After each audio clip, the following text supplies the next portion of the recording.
Պարոն Վաղունց նախորդ հետ կապված այսօր օրն է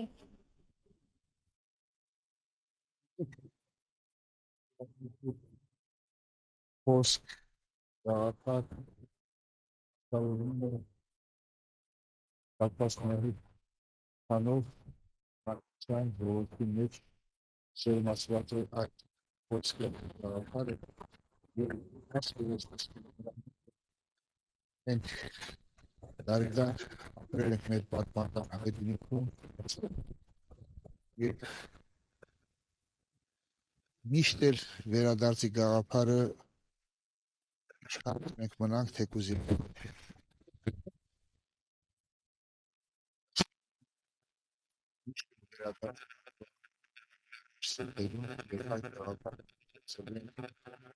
պահպանել անպատասխան պալատական վերադարձը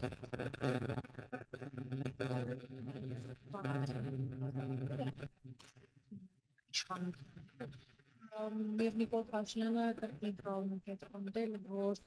նախորդին տեղի ունեցած բանակցությունները ոչ այն ինչի ինքան Արցախ-Ադրբեջանի կազմին թողնել։ Ես չի ուզենա այսօր ու այստեղ վիճաբանության մեջ մենք մնում ենք մեր կարծիքին, մեր համոզմունքներին, մեր երազանքներին նվիրված և ինչպես ես արդեն ասեցի, կմնանք միշտ մեր ազգի զինվորներ, մեր պատմական հայրենիքը ունենալու գաղափարին նվիրված։ Արցախ վերադարձը հիմա այս փուլում երազանքի է նման, դուք ձեր խոսքում Ցավոք, այո, բայց դա այն երազանքն է, որը ուղեցույցի պես միշտ պիտի մեզ զուգորդի։ Մենք մեր սրտերում, մեր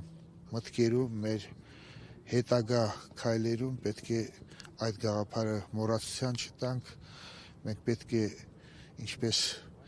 տարբեր ազգեր դարերով պահպանել են այդ երազանքը իրենց պատմական հայրենիքը վերադառնալու, տիրելու, այնպես էլ մենք այդ գաղափարի տերն ենք։ Օրերս Արցախի թեմի առաջնորդ Վրդանե Սրբազանը Նիկոլ Փաշինյանի հետ հանդիպած եպիսկոպոսների թվում էր, արդյոք դուք խոսել եք Վրդանե Սրբազանի հետ, ինչ է ասել, ինչու է ինքը հանդիպում ունեցել Նիկոլ Փաշինյանի հետ։ Մենք յուրաքանչյուրս անկախ նրանից արցախցի է, թե Հայաստանի Հանրապետության քաղաքացի է, մենք բոլորս էլ ունենք մեր կարծիքը, մեր վերաբերմունքը այդ քայլի նկատմամբ, բայց այդ հարցում ես կուզենայի լսել վերջնական կատաղիկոսի կարծիքը, հետո մենք մեկնաբանենք եւ ինչ-որ քայլեր միգուցե ձեռնարկենք։ Արցախցիները նշում էին, որ այդ թվում եւ պատգամավորները, որ այլևս Վրդանե Սրբազանը չի կարող ներկայացնել Արցախի թեմը, ձեզ համար որքանով է։ Յուրաքանչյուր արցախցի, յուրաքանչյուր հայ այդ հարցում կարող է ունենալ իր սեփական կարծիքը, իր մոտեցումը, սակայն այնուամենայնիվ դա եկեղեցու պրերոգատիվան է եւ կարծում եմ մենք պետք է սպասենք կատաղիկոսի եւ համապատասխան կառույցի վերաբերմունքը ու քայլերը։ Հետո կմեկնա։ Շնորհակալ եմ։